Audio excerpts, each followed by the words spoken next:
All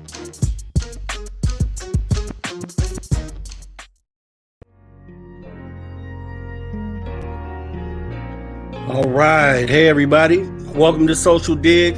I am your host, Mr. Rob G. And like always, we're going to keep digging into the topics that keep you talking and the talk that keeps you thinking.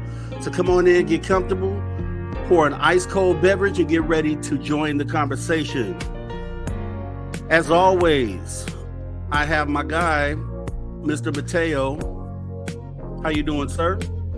Doing well, my friend. How about yourself? It's great to see you. Great to be here. Yes, sir. Doing good. We got a good show today. We also have our special guest, Mr. Tim Seanor. How are you today, sir?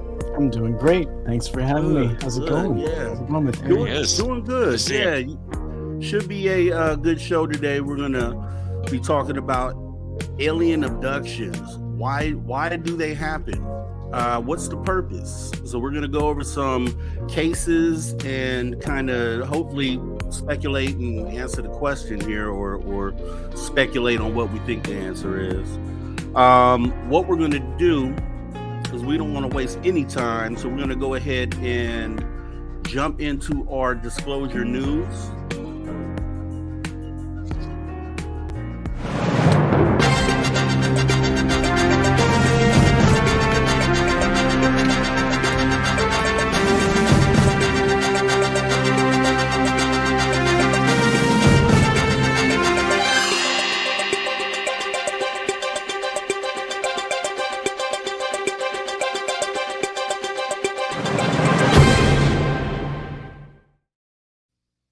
All right, so getting started today, first story is gonna be about Kirsten Gillibrand and Secretary of Defense Lloyd Austin. Did you hear about this, Mattel? I guess they tried to act like they didn't know anything about the funding for the Arrow office. You had Michael McCord sitting up there acting ignorant, talking about the lack of funding, and importantly, Lloyd Austin stated that he allocated $12 million for the office. Followed by him getting rebuked by Gillibrand. His reaction was pretty much like a child being scolded. Did you hear about this?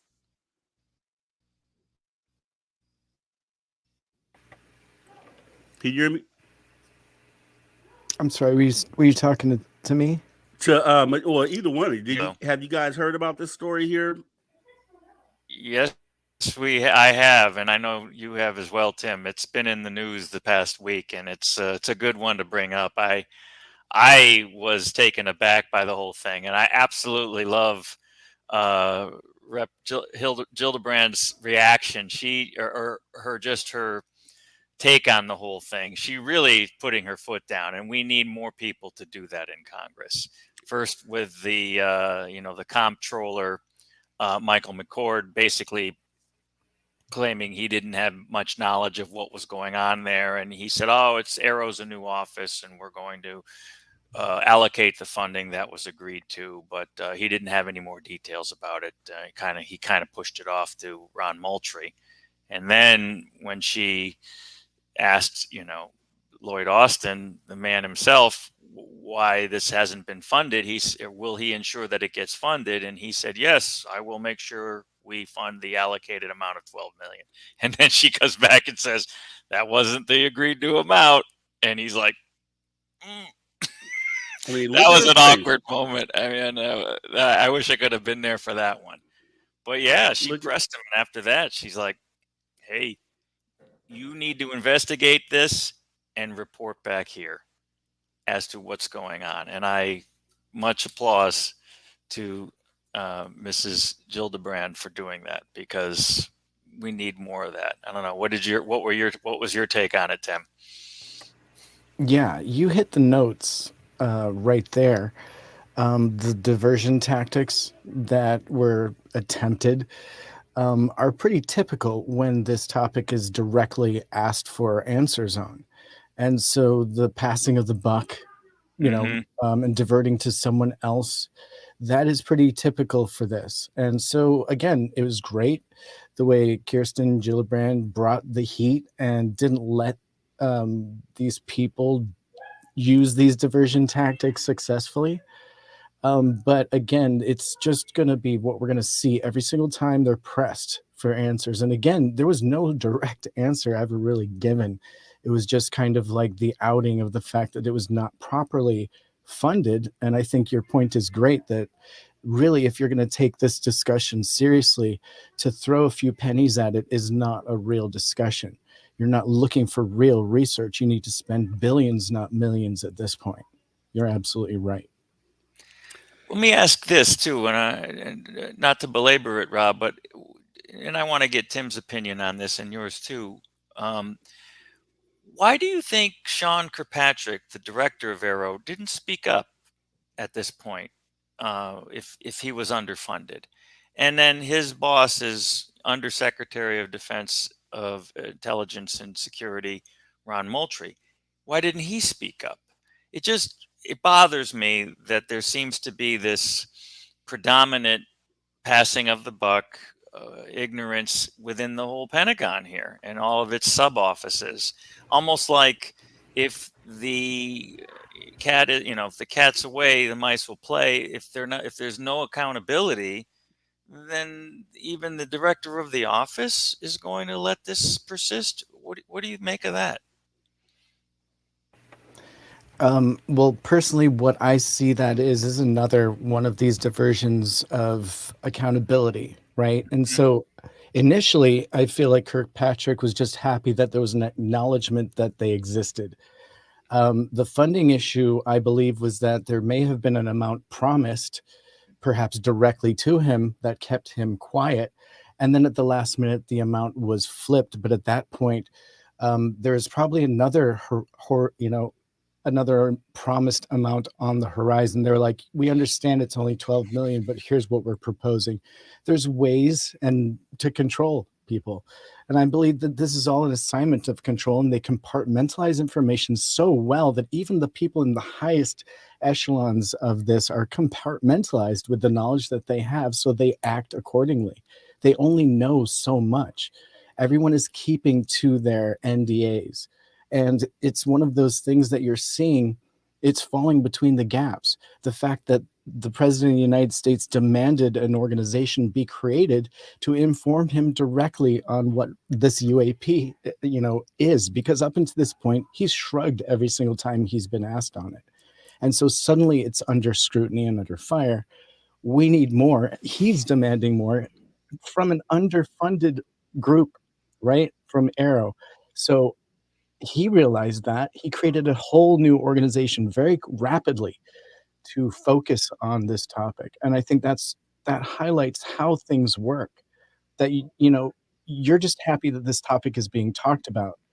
And so once it's under fire, they're desperately looking for the real information on it. And you better believe that President Biden got everything that we had up until that point, including all of that great photography that we as the public are promised exists. Good points. That we will never see. And don't take our word for it, though. We actually have the video. I know a picture is worth 1,000 words. You can see the look on her face. She's not playing around. And Austin has the same silly look on his face as he always does. So let's go ahead and run that real quick for anybody who hadn't seen it. I was disappointed that for the second year in a row, the All-Domain Anomaly Resolution Office, or AIR.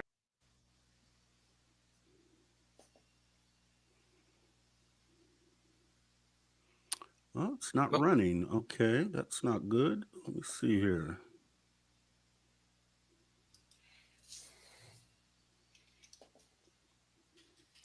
Live. I was disappointed that for the second year in a row, the All-Domain Anomaly Resolution Office, or ARROW, was not fully funded in the department's budget request. Understanding that we cannot get into specific budget figures in this forum, can you discuss why ARROW was not fully funded? Let me try from here. Senator, I don't have any information from my colleague. I was disappointed that for the second year in a row, the All-Domain Anomaly Resolution. It was running, but then it stopped again. Did it? Okay. This is. I was disappointed that for the second. I was disappointed that for the second year in a row, the All-Domain Anomaly Resolution Office, or ARROW, was not fully funded in the department's budget request. Understanding that we cannot get into specific budget figures in this forum, can you discuss why ARROW was not fully funded? Senator, I don't have any information from my colleague, Undersecretary Moultrie, that he needed additional funding in this area. It's a relatively new office we're standing up, so I was under the impression, I am under the impression that we have adequate funding for the relatively new state of this, but I will double back with him if there's a concern. I need you to send a letter to this committee in writing about why it wasn't fully funded. Several senators signed a letter to Secretary Hicks asking that it be fully funded in this budget, and we specified in a classified annex exactly what funding wasn't being met, and it's operational funding. It's basic operational.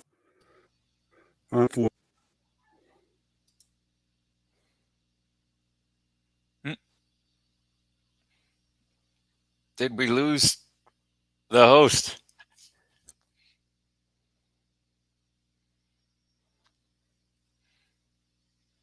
I can't hear you, Tim.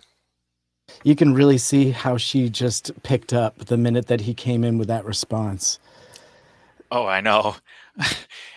I love it. I love too the specific accountability too, where she's like, "You will write a letter to this office." You know, this is your homework assignment. Yeah. I saw a comment from somebody earlier in the week who was watching this. I believe it was on Disclosure Tonight, or maybe, I know Post Disclosure World had it covered as well. But the comment was, she reminds me of my first grade school teacher demanding that, let me see your homework.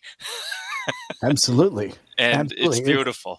Absolutely beautiful. First time. It's not the first time that she's had this discussion. And the fact that people are coming not prepared is incredibly frustrating, you know, I'm sure. And so it's one of those things. I'm pretty surprised that Rob hasn't been able to join back up with us already. I know. I don't know what happened. There was a little bit of a delay there, but he'll hopefully tie back in here shortly. Maybe he had an internet issue. Yeah. But yeah, no, it's disappointing that this obfuscation continues and the whole seeming ignorance continues. It's aggravating, and she's aggravated, and I'm very happy that she's holding their feet to the fire. I wonder why this isn't hitting mainstream news, though. I was surprised by that too. We seem to be able to manage to find the topic pretty easily, but we're looking for it. But I subscribe to multiple home deliveries, and none of them really covered this discussion. No. But a lot of them are just missing this topic completely. And I'm wondering if that's on purpose, because we saw how the New York Times, for example, flipped its narrative once Blumenthal relinquished control of the topic. I'm not sure if he retired or not, but the second article that covered UAP, which was just 3 months ago, I guess, really did kind of show how they were squashing the topic back down again as being UFO related, I guess. Yes. They shift. Clearly, Blumenthal has stepped back. I believe he's more of a contributing writer now. He's no longer, I don't think he's a direct staff member anymore. Maybe he's more of a consultant. I'm not sure. As to your point about whether he's retired or not, clearly he's not in charge of it anymore. There's Rob. Hey, there he is. Welcome back. Yeah.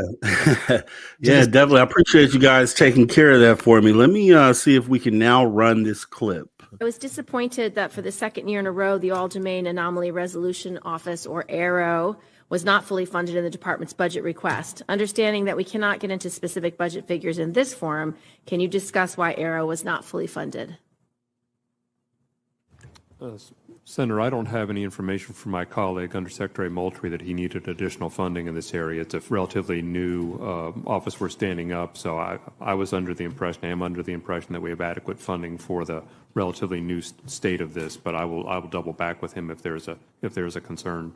I need you to send a letter to this committee in writing about why it wasn't fully funded. Several senators signed a letter to Secretary Hicks, asking that it be fully funded in this budget, and we specified in a classified annex exactly what funding wasn't being met. And it's operational funding. It's basic operational funding. So I'm highly concerned about this. Secretary Austin, the incidents last month involving the Chinese high-altitude balloon and the 3 unknown objects highlighted the need for us to continue to improve our understanding of UAPs over U.S. airspace. Do you intend to ensure Aero receives full funding in the future?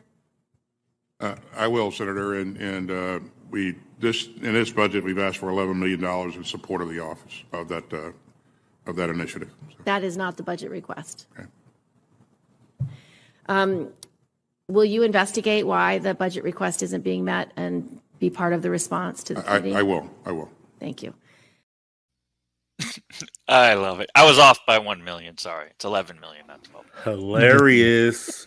It was magnificent. It was like his mom, and he was like a little kid. It was like so funny.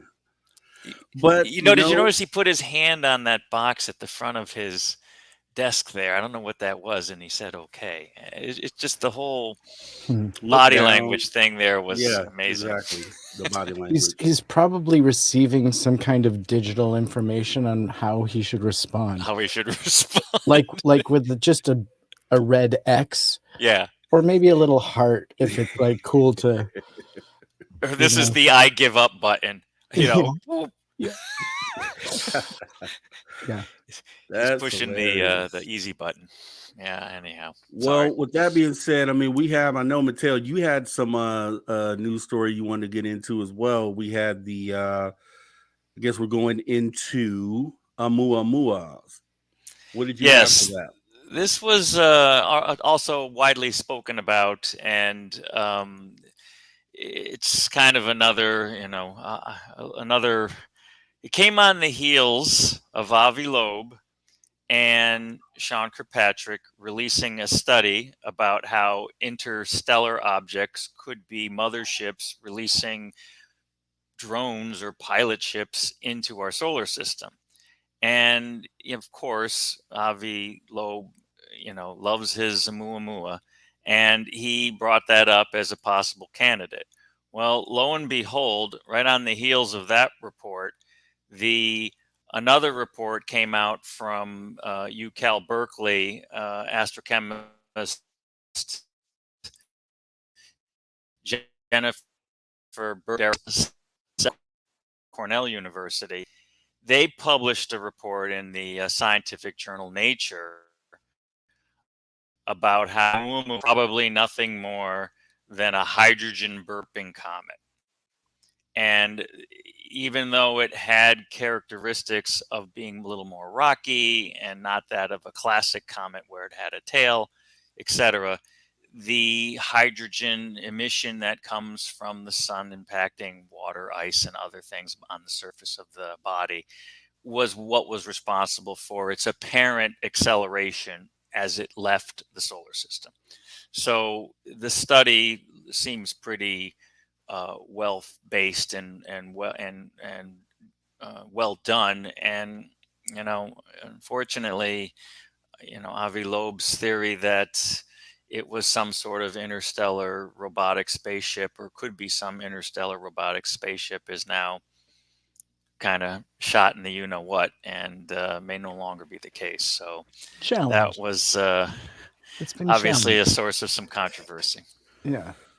With a shape like that, though, I mean, so is he saying that potentially it wasn't this shape then, or is he sticking to this shape? No, the people who wrote the paper or the analysis in the journal, the scientists who did the study and wrote the paper, they're not saying anything about the shape being different. All they're saying is that the body, which was a very long, flat, looks like a cigar kind of shaped object, as the image shows, was, the big mystery as to why it came. Well, clearly it was interstellar, came from outside the solar system. It had escape velocity, so it was going to leave. It was no doubt it was going to leave, but as it left, it sped up. And it had no light sail to explain it. So the only thing that could cause it to speed up is it was outgassing. And so now they believe they've proven it was outgassing. And it just wasn't as visible as most comets are. So they're not changing anything about what was originally discovered. They're just saying is well the reason it accelerated when it left the solar system is it was outgassing, which Okay. is happens all the time with just about every comet that goes around the sun. Right. And it's using also the slingshot propulsion that our gravity and our gravitational pull creates when something like that happens. And so Yep. there's a lot of things that actually eject out of our earth bound Yes. and so this isn't something just random. The people that put together this rebuttal to Avi Loeb's concept did their math, and it's not the first time that we've seen this. I mean, this is the first interstellar object, perhaps, but we've seen smaller things and other things perform similarly. However, the acceleration, definitely, I love the fact that they brought in the fact that it was off-gassing hydrogen. That makes a massive amount of sense for that increase also. It wasn't all ice, it's gas and ice. And so you have to put a lot of these things together. Plus, they don't really know exactly what it was made up of. It could still be something else. But what I thought was so important, and you brought this up initially with the article that you were talking about, which I believe came from a paper that they wrote together, but also Avi likes to write almost daily for a source called Medium. And on Medium, Avi writes a lot of hypothetical situations in science. He's a very out of the box thinker. Mm-hmm. And so for him to write a paper with Kirkpatrick goes along the lines of him thinking outside of the box conceptually of what this is for or what this could be. And so when somebody came up with a rebuttal, I think it's absolutely fantastic. What I was a little bit aware of, I'll just say, was how Avi came back very quickly with a rebuttal to his to this off-gassing concept. And so, again, releasing with that paper very quickly another release of his famous quote that incredible concepts need incredible sourcing or funding or something along those lines. And I believe it's another thing where he's looking for more funding. And I hate saying that, but you got to understand, like, he is looking to fund science in this area. And I think that's fantastic. But when met with opposing opinions, I think you need to be aware of them and not just shoot them down. Accept them, onboard them, because Avi is still working in conjecture here. We don't know what this thing is made of. So I was a little bummed by the response personally, but it doesn't mean that he's not thinking outside of the box. He is a very outside of the box thinking guy. Agreed. One thing I'll add, though, I think this was just a coincidence, Tim. I think the article, I mean, clearly this study had to have been going on for a long time. And it literally came out days after the release of the white paper that he and Avi Loeb and Sean Kirkpatrick co-authored. So, I mean, I think it's just a coincidence, sadly. And the people who wrote this probably may not have been happy about that, right? Because then they look like they're rebutting his claim. Right. They may not have intended that. It just may have been bad timing. But yeah, his reaction obviously was, I like the fact that he thinks out of the box, right? The fact that he brought up the possibility that Oumuamua could have been an interstellar spaceship. Do you I had feel no it's a problem with little that. irresponsible, though? Getting into such, mothership and seeding, and those are Oh big yeah, words coming from a scientist. That's very woo. I mean, let's just call it woo. It's not. It's science fiction. It's not real. agreed. What he did And initially with the Oumuamua years ago was fine. That speculation I accept, and I'm totally with you here. But what he did with Sean Kirkpatrick, that was may have gone a step too far. And it's also worrisome because a lot of people said, well, why isn't Sean Kirkpatrick running Arrow and investigating the information and talking to the whistleblowers as they're supposed to be doing? Why is he off writing papers with Avi Loeb, who needs funding? And I don't blame him. All research needs funding. So, yeah, it's a little peculiar. Do you think that they're setting Avi up to be the one-stop shop for scientific opinion? And I'm interested what No. Rob thinks on this too, because Yes, no, I'm not sure. It sure looks like that. What do you think, Rob? I mean, they have a scientist, like you stated, leaning more towards the woo. So he's kind of vouching. He's being a scientist. He is giving the topic the validity that it needs. But I don't see it being so far off of an idea. I mean, as far as motherships and the probes, based on what we already see in the sky. I mean, just like my sighting, for instance, I admit that those were probably ET probes. Definitely, I don't think they were manned at all. So when I hear him say mothership and probes, it actually hits home for me, and I don't think that's actually unrealistic. But then going back to the Muamua, if I just it's an ever evolving story of a Muamua is what we'll call it. But I think if we have this happening here, I wouldn't be so quick to agree and write a Muamua off as a comet. I mean, it essentially could have been a craft, and the thing is, the problem is, we'll never know because it's already left the solar system. But I think we kind of have to start looking at the evidence that's out there and see if these things are at least plausible. So I don't know. I'm not a scientist, so I don't know what data they looked at to come to the determination that this could be a comet and then kind of write it off as that. I don't know. It's really hard to say because we'll never know for sure anyway. So at we'll one never have point, that data. yeah, it's a great point. And It's I a know great point. at one moment, Avi Loeb had actually proposed chasing down a Muamua to get a sample. And he proposed a pretty expensive way to do it. So I don't know if it's still feasible, but I mean, if it was that important, it was possible at least last summer, I believe. Now, I just want to consider before we move away from what I was asking, because I'd love to hear Mateo's thoughts on this. At one point, it seemed like they were lining Travis Taylor up to be the go-to guy for UAP and science, but he fell under scrutiny, right? Because he potentially had a conflict of interest with his work at Skinwalker Ranch and the owner there. Now he wrote a book, and they even made a series or a mini series, or at least a long documentary called Alien Invasion that was based on his book, where he conceptualized what would we do in case of an alien race coming to Earth and invading. And this was actually on the desk of the guy that was the director of the UAP task force, right? And so they were working with Taylor at that time because, Right. of He was course, part of he the was task part of it. force. Yeah. But that book was on his desk in particular, and I want to highlight how now we see Kirkpatrick working with Avi Loeb on that white paper you brought up. It's very much in that same conceptual world of alien invasion, mothership, and the dandelion, theory of them seeding. And Panspermia.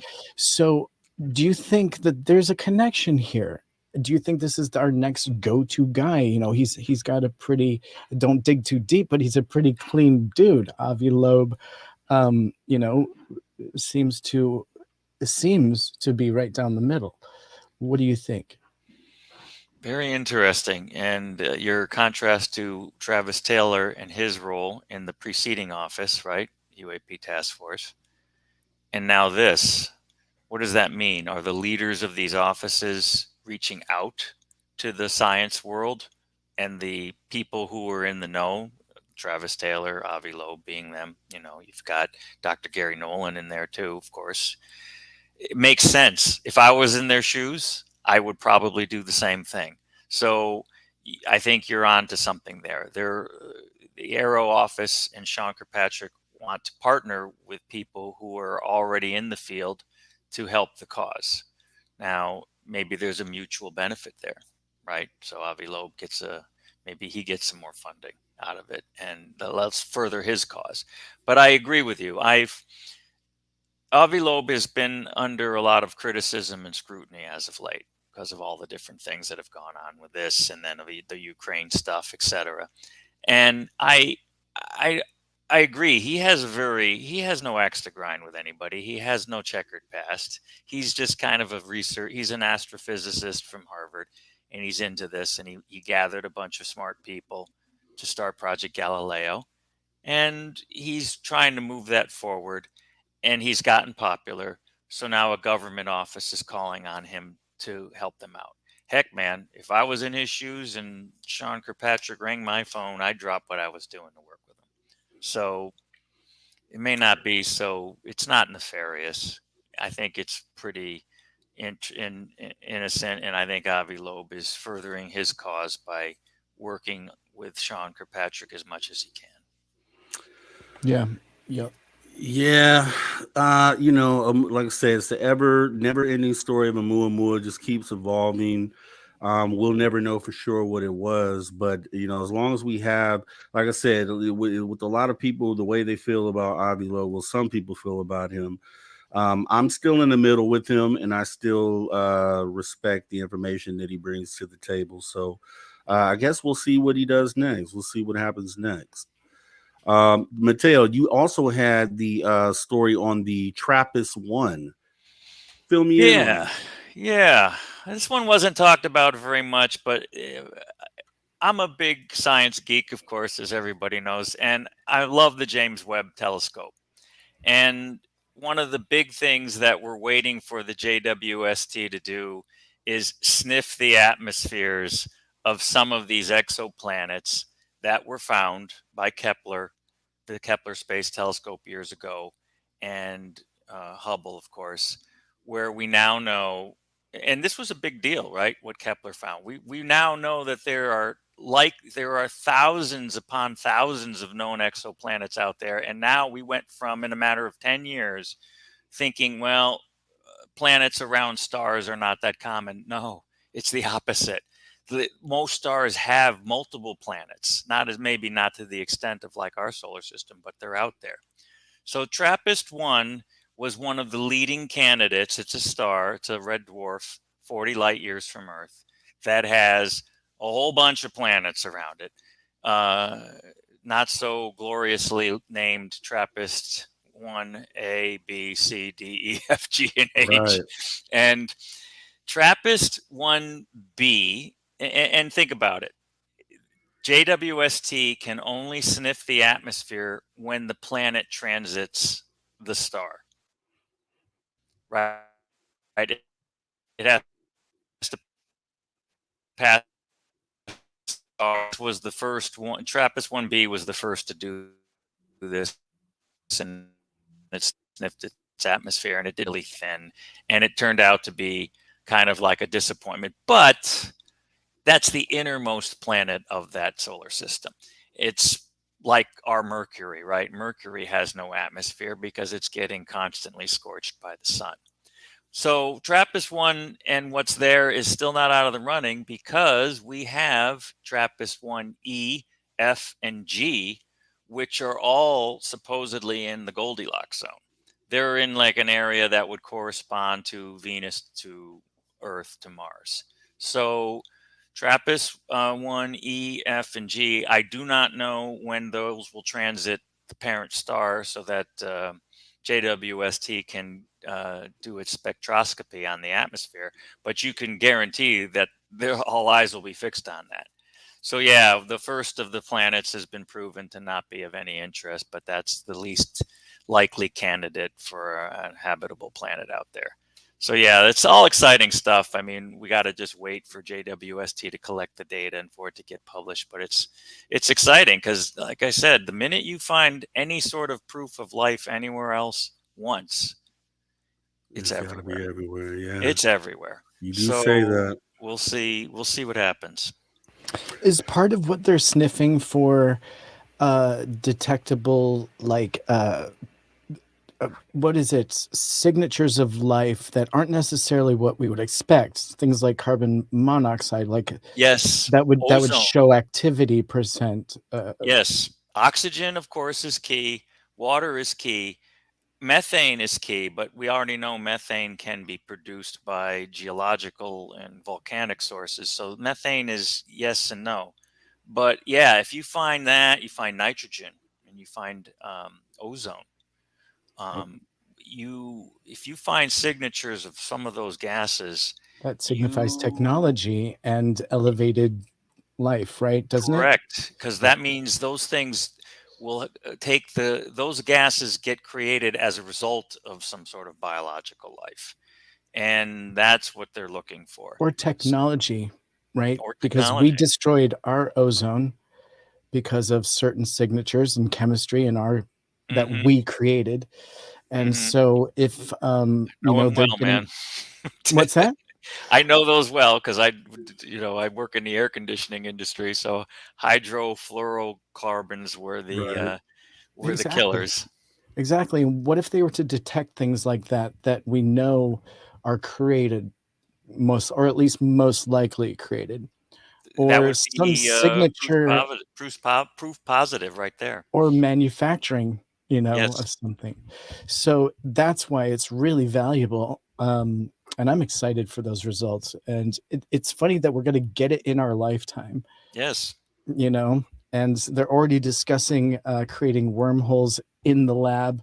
They're talking about what is it, laser pellet propulsion.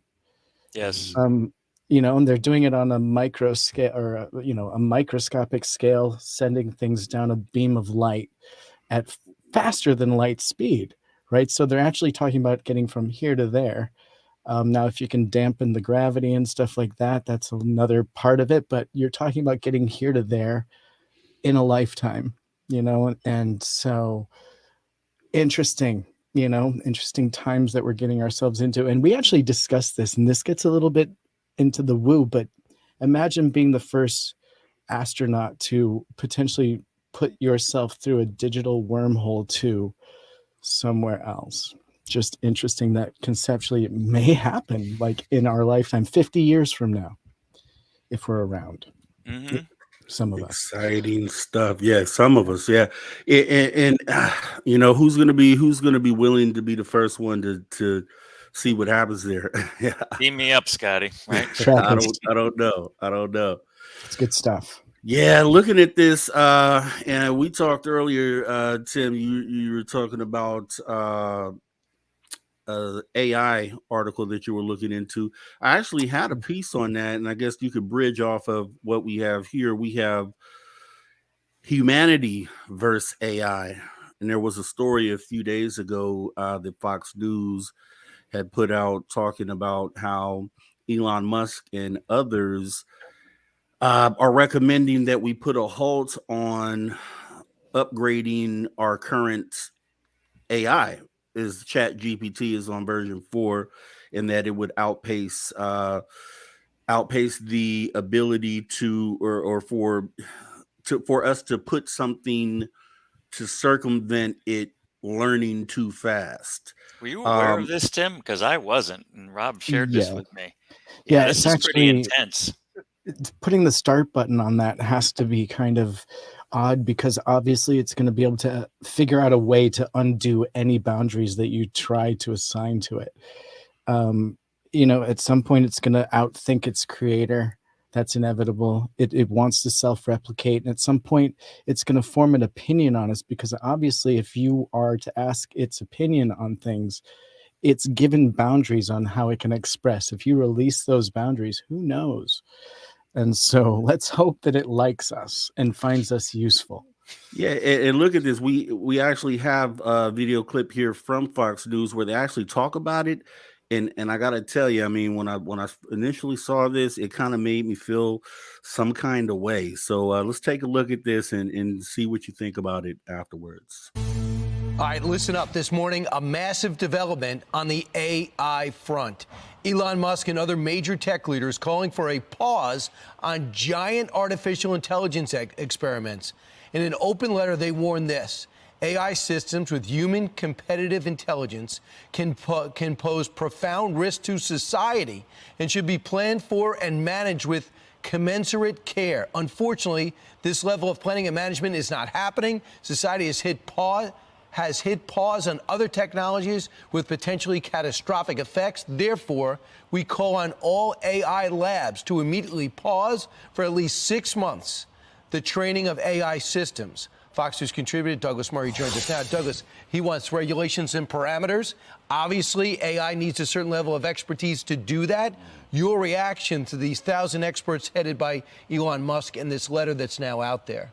It's an extraordinary letter, I have to say. Pretty much unprecedented. I mean, these are people at the absolute forefront of the technology we're talking about who are expressing deep concern. I mean, to call for a 6-month moratorium, basically, on further advancements in the area suggests that they're deeply worried about this. I mean, this has been coming on us for 25 years now. So it shouldn't be that much of a surprise that the ability of effectively the computers to go faster than we can go on the treadmill, that the treadmill of technology is running faster than we humans can run. We've known this for a long time, but the fact that there has now been this stressing that we could be in trouble. Right. This is unprecedented. So what they're saying is the smartest people amongst us who do this for a living said they've never seen anything like it. Yeah. And chatbot is now on this fourth GPT-4. It's now on this fourth innovation. And the creator says that he is scared about what it can be. Yeah. And we should feel happy that the creator is concerned about what it should become because he has a governor on it. But he does not know how big this can get. Well, look at it this way. Every institution of learning in this country has some kind of technology to work out if somebody is, for instance, plagiarizing. Plagiarizing technology has been with us for some years now. ChatGPT technology to work out whether or not the essay, the product, has actually been produced by an individual or by ChatGPT. We don't have that technology yet. No teacher in America can actually work that out. So we're already in a state where the technology is running faster than teachers in America can run. Right. The creators don't know what this is capable of. They don't know what it's capable of. I mean, to call for a 6-month sort of ban on this, I think it's quite extraordinary. We've known for about a quarter of a century now that this is coming. It actually comes from the 90s when Kasparov, the great chess champion, was beaten. Now lives here in New York City. Exactly, was beaten by the computer. And he said then, in his notes, he said, the worry I have is that the computer isn't calculating, it's thinking. We are 25 years on from that now, and the computers are thinking. So they told us when computer is crazy. Computers revolutionized our life, no question. The iPhone revolutionized our life, no question. They say this is even more revolutionary than those two things. That's how important this moment is. Yes. Remember when Brian Gumbel made those statements on the Today Show? What's this internet thing? What's this whole? They didn't understand, and they were the #1 show on the top network, and that looks funny to us now. That's this will look to us. Yeah. At one point. Just your final thought on this letter? Can you imagine? The internet has revolutionized our lives in so many ways. It's like the printing press in the Middle Ages.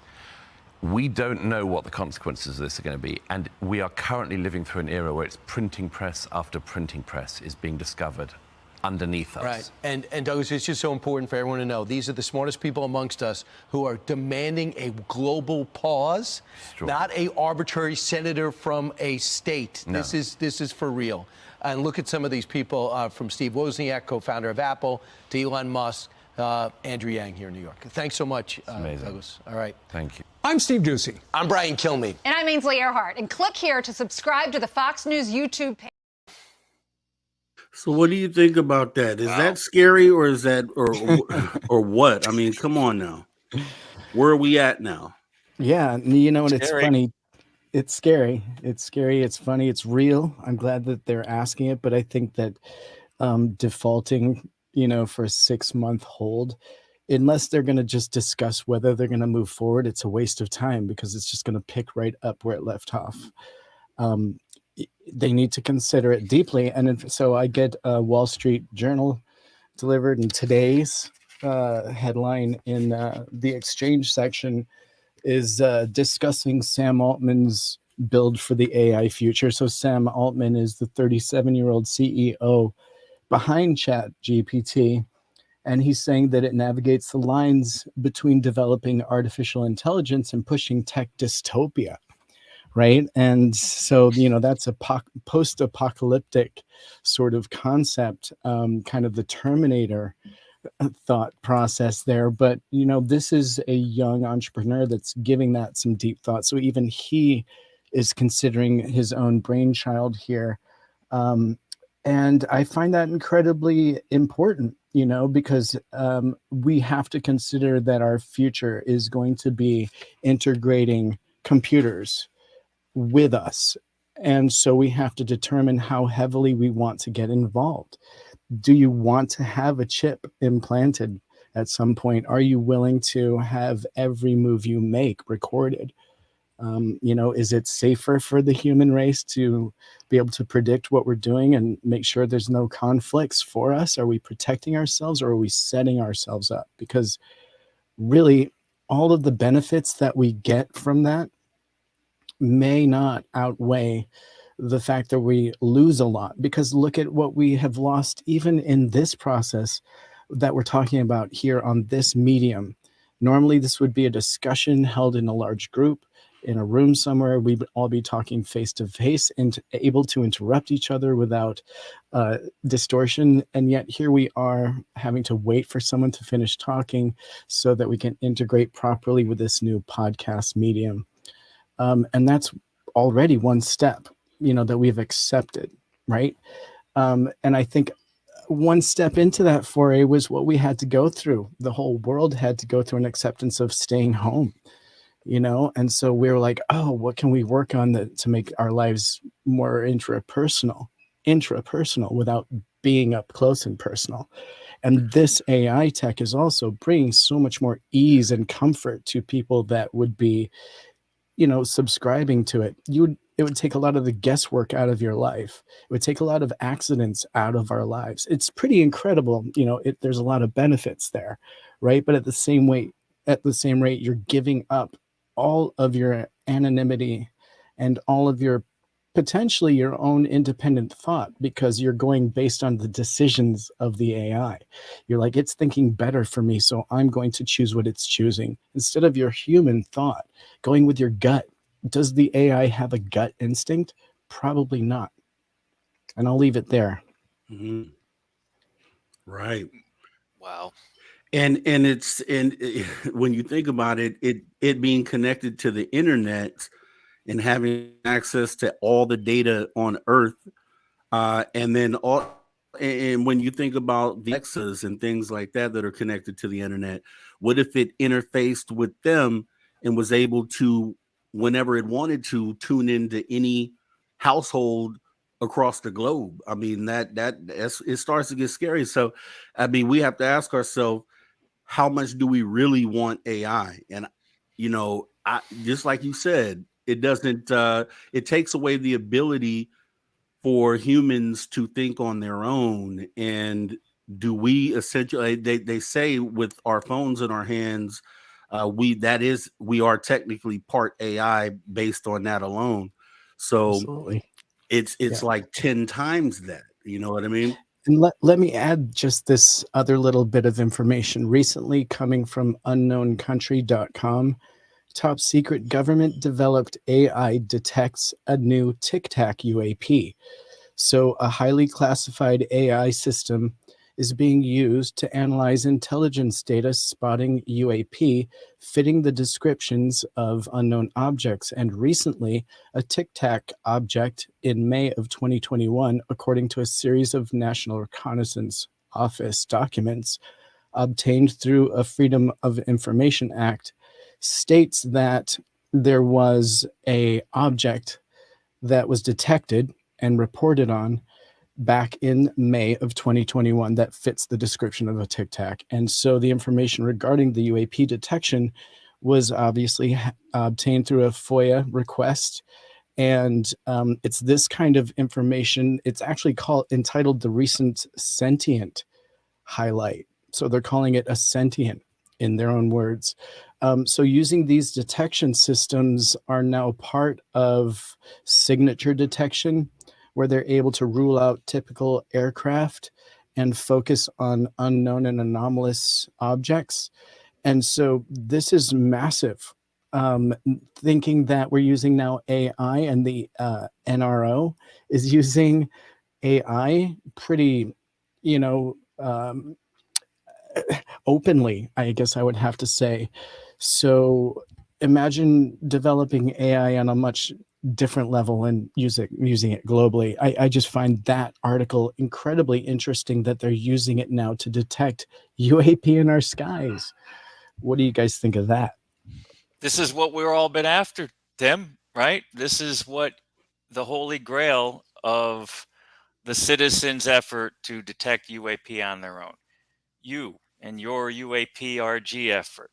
What have you and I spoken about? How can we take your arsenal of equipment that we continue to add to? We've got our cosmic watches here and all that goodies, all our goodies. How do we decipher the reams of data that are going to come from this equipment? The great Tom King, who's in the audience now, UAP DAP and all of his equipment, similar situation. How does he decipher the reams of data that he collects in his huge command center that we've all gotten to see? Oh, yeah. And Avi Loeb is his Galileo project. This is one of the big deals, how he's going to collect and analyze the data. And in fact, I have heard him mention, I believe it was the physicist who was working for him, who was interviewed on the Merged Ryan Graves podcast. She mentioned that they're using AI techniques to analyze the data as well. So no, it's all very much for real. And I believe those are very practical uses of AI and very powerful uses of AI. And those are beneficial to why we're all here. But yeah, what lies beyond that? There's the scary aspect, which to mention another great podcast this past week on Project Unity with Jay Anderson, he interviewed a gentleman named Mikhail Morin, who spoke about how the AI and ChatGPT once linked to very broad databases. He mentioned this one called Wolfram Alpha, which I had never heard of before. That is a database online that contains reams of mathematical and physics data and science data that is well cataloged. So imagine ChatGPT getting its talons into that.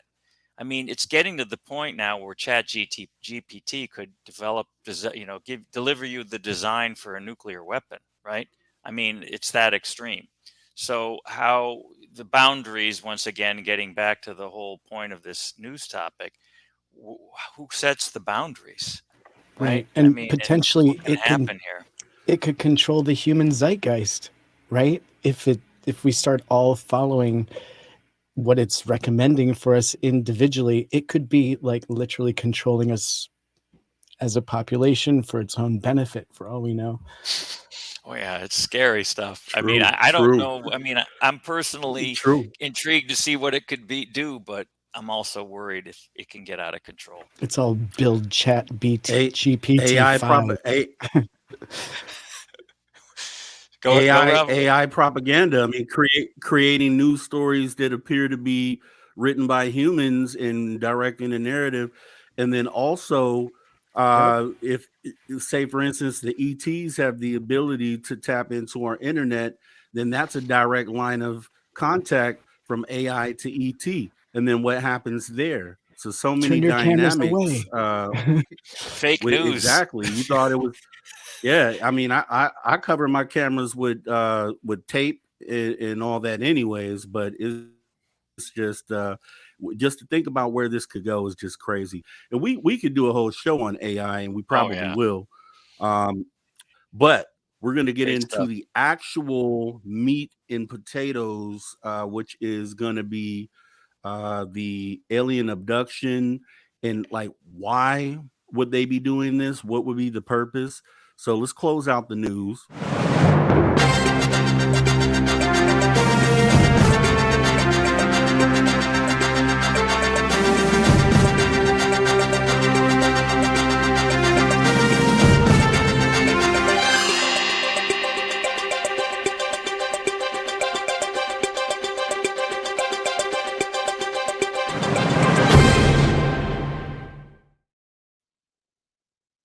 right, all right. So yes, alien abductions. Why? So as far as abductions go, the concept of alien abductions has captured the imagination of people worldwide and has been a topic of fascination for decades.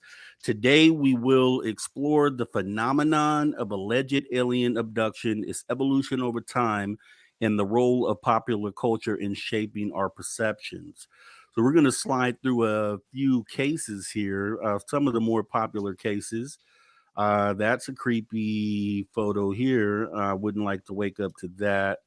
But let's go ahead and start out with the Berkshire incident from 1969. So, jumping into this, the 1969 Berkshire's UFO incident began when a family in Sheffield, Massachusetts, reported seeing a strange light in the sky. According to their testimony, they saw a craft with multiple lights hovering above the property before it suddenly flew away. Over the course of the next several hours, multiple witnesses throughout the area reported seeing similar lights and craft in the sky. The incident quickly gained attention in the media. Both local and federal agencies launched investigations into the sightings. Skeptics argued that the sightings could be explained by natural phenomenon, as skeptics always have an explanation for everything, such as meteor showers or atmospheric disturbances. Others speculated that the craft could have been human-made technology, such as experimental aircraft and military drones. No. However, many of the witnesses remained convinced that they had seen something truly extraordinary, and some suggest that the craft was of extraterrestrial origin. The incident has a long-lasting impact on pop culture, inspiring countless books, movies, and TV shows about UFOs and extraterrestrial life. Today, the Berkshire UFO incident remains one of the most famous and debated UFO sightings in history. In conclusion, the 1969 Berkshire UFO incident is a fascinating event that has captured the public's imagination for decades. While the true nature of the craft remains a mystery, the incident had profound impact on our understanding of the universe and our place within it. So this apparently was where the incident took place, and they ended up putting up a plaque here for the actual incident to commemorate it. Um, then obviously here we go, Betty and Barney Hill abductions, and we already know about this and the regression. As far as this goes, the incident took place September 19th and 20th of 1961 in the small town of South Asheville, Massachusetts. Betty and Barney Hill were driving home from a vacation when they saw a strange object in the sky that seemed to follow them. Later, they reported experiencing a period of missing time and have memories of being taken aboard an extraterrestrial craft and undergoing medical examinations. Now, in their testimony, Betty and Barney Hill described the UFO as a large, glowing large glowing object with multicolored lights that appeared to be flying erratically. They also described the beings they encountered as short, gray-skinned humanoids with large eyes and no hair. Physical evidence from the incident includes strange marks on the couple's car, Betty's dress being torn, and the presence of an unidentified substance on the dress. The story of the Hills' alleged abduction gained widespread media attention, sparked public interest in the possibility of alien visitation. The couple underwent hypnosis regression therapy, as you see in the photo there, to recover memories of their experience. Have you seen the video where they did the regression and how terrified, I think it was Barney Hill, how he was just so terrified and he was screaming. I would have played the video, but it I think it might be too heavy for most viewers. You familiar with that? Well, obviously you're familiar with the case, but did you see the regression therapy? I don't recall if I had seen that. I believe I did at one point. Tim, do you recall seeing that? You know what? Kathleen Marden is a friend, and not only have I seen it, but I've met her and talked deeply on her family's ongoing contact that they had, not just with Betty and Barney, but their whole family. And so Kathleen Marden is obviously Betty's niece. Yes. And she's a wonderful human being and so generous with the information around surrounding her family's contact.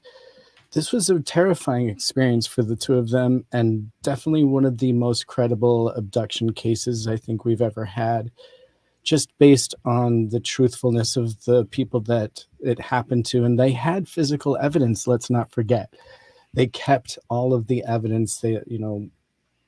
That is the sort of thing that we need, more of this close contact sort of experience. And I was also going to say, in your first case, the Berkshire case, that was pretty intense. And for the people involved, they were meeting each other in this realm, like hang out, and they would know that they knew each other from somewhere, and they would realize that they knew each other from the craft. And they very gently met each other, and they were miles and miles away from each other, but they had been on the same craft. And it was, I believe, Unexplained Mysteries covered this really well with an interview with one of the people. His first name is Tom. I can't remember his last name, but I've actually met him as well. And he is also an intense person to talk to, because someone that's had an abduction experience talks about this in such a different way. These are people that know that it's real, and you look into their eyes and it's 100% true. And it's just hard to kind of conceptualize for someone that hasn't gone through that, and to be a skeptic and to walk away still being a skeptic is kind of hard after you hear such an intense experience. So yes, the fact that this was really stressful for them to recount even through regression is by no means a surprise. I have a perspective to offer here on this too, Rob, to dovetail on what Tim just said. On both cases, I'll start with the Sheffield case first. I grew up about 50 to 60 miles away from Sheffield, Massachusetts, in northern Connecticut. And that event, believe it or not, back in the day, my older brother remembers it well. It was 1969. I was a young kid in kindergarten, but that case carried credence even in stuffy old New England, where you'd think people were skeptical. That case was talked about, and that monument and that bridge, I remember this being discussed because this was something that was local, right?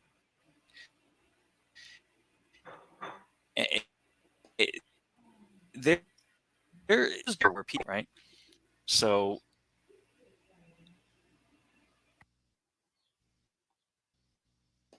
can you guide me? Are we back? You were breaking. You were breaking. So up. anyway, I just find. Okay, we're back. So I just find it very credible that the era in which this occurred, there wasn't any BS going on here. And as Tim pointed out, these people were discovering after the fact that they had encounters with each other, and they can only attribute it to the phenomenon itself and the craft itself. So anyway, that's that. And then not too far to the north, where Betty and Barney Hill lived in even a more remote part of Massachusetts, their event took place. Well, actually, they were driving back, I believe, from New Hampshire when the abduction occurred. Now, the thing that I find most compelling about that case, and this is just me, the scientist, Betty Hill drawing the Pleiades star system. What does she know about astronomy? She's a smart woman, but she had no reason to know that. How can you make that up? Right? Right. It's right. in the regression, in the interview you spoke, Rob, I can't remember if I saw it, but I've seen many and read many an article about this case, and Tim has a more direct connection to Betty's niece. I always thought that was incredible.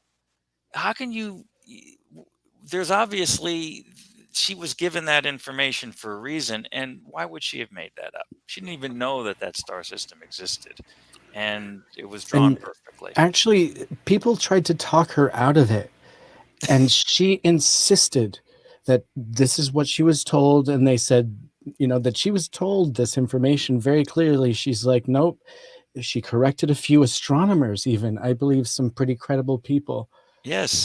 that came out to kind of discredit her. And she was like, nope, you're wrong. And very shortly after, I believe it was a Swiss astronomer proved her. And I forget, I would love to have a little deeper knowledge, but I it was, think it was a binary star that she was claiming, because the Pleiades was not thought to be a binary star system, but then they later found out it was. yeah, perfect. Mm. That's exactly it. I think that's what it was. I think you're Yeah, right. because that's another thing is now with greater telescopes and technology, we've realized that binary star systems are actually more common than our situation, which is one star. But in any event, yeah, how can you make this stuff up? You can't. Yeah, highly unlikely. And Yeah. apparently, the bust that you see there on the right was, I guess, a model of the beings that they had encountered on this ship. So, I mean, obviously, they're probably the most famous abduction case, but this next case is just as popular, and that would be Mr. Whitley Strieber. Striebler, let's go over his information. Obviously, the author of Communion, which was made into a movie. But Striebler's account of his abduction begins in December of 1985 when he and his family were living in a cabin in upstate New York. Strieber describes walking up one night to find himself in the presence of several small gray-skinned beings with large black eyes. He claims that the beings had a humanoid shape but were not human, and that they communicated with them telepathically. During the abduction, Strieber describes being subjected to various medical procedures, including the insertion of a long, thin needle into his brain. He also claims to have been taken aboard a craft and flown to an unknown location where he was shown various images of catastrophic events that were to occur in the future. Strieber's account of his abduction was met with skepticism and criticism from many in the scientific community, who saw it as nothing more than a work of fiction or a product of a vivid imagination. However, Strieber's supporters argued that his account is compelling and that it fits with other reports of alien abductions. Now, one of the most significant aspects of Strieber's account is the consistency of the details he provided. He claims that the beings were small and gray with large black eyes, and that they communicated with them telepathically. Was said that before. Okay, these descriptions have become synonymous with the popular image of alien beings. Strieber's account also describes a traumatic aftermath of the experience, including nightmares, paranoia, difficulty functioning in everyday life. This aftermath is a common theme among those who claim to have been abducted by extraterrestrial beings.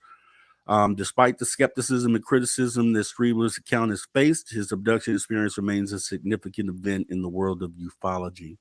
So, recently saw the movie Communion, and it was pretty heavy. I mean, it sort of mimics what the Betty and Barney Hill situation was, except I don't think he saw any other people on board. But it appears, I guess, that they're the gray beans, what they call the grays, and then apparently there was another type of bean, and I've always wondered, because they say that these grays are supposed to be AI. At least that's what I know. Dolly Saffron said, that the shorter grays are AI beings. So, what do you know about this abduction case? yeah. Go ahead, Tim.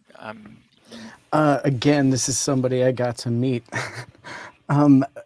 Actually, out here in Oregon, he came to a UFO festival, and he spoke when he was there. He brings up great points, and he talks about his experience.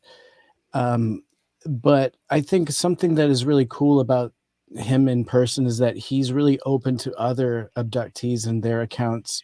And some of the things that they talk about is actually flying the craft. And when abductees are given that experience, I find that really incredible. That experience isn't always the same. So to hear some of those firsthand stories, I think it's incredible.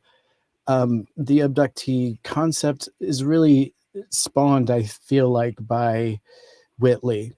He was pretty much the person that put that photograph out into the public eye and really made abduction kind of a topic in the community that could be talked about.